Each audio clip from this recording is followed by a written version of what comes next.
Vážení členovia ČESMAD Slovakia, vážení dopravcovia, vážení obchodní partneri, dovolte mi, aby som vás opäť po roku pozval na konferenciu Cestná doprava, ktorá sa uskutoční 12. októbra v priestoroch X-Bionic v Šamoríne.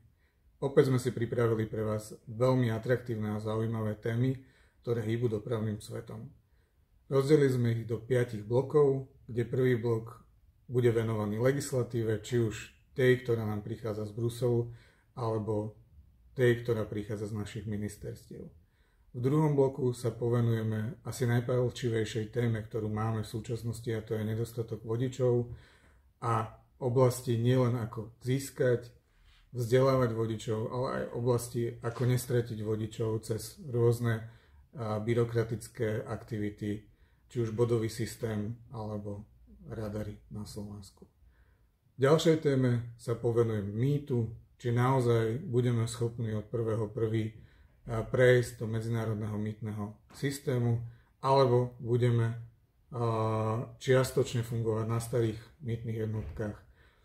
Toto všetko prejdeme s Národnou diaľničnou spoločnosťou, so zástupcami ministerstva.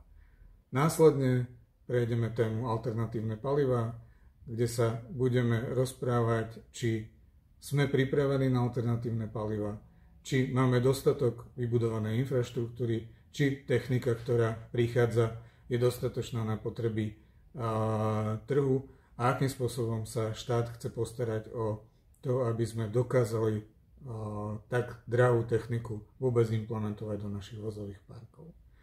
Posledná a veľmi atraktívna téma je smart riešenia v doprave, kde vieme, že dokážeme so smart riešeniami byť oveľa efektívnejší pri vyťažovaní našich vozidiel, pri ich správe, ale zároveň je to téma, ktorá nás dokáže odtrhnúť od našich zákazníkov.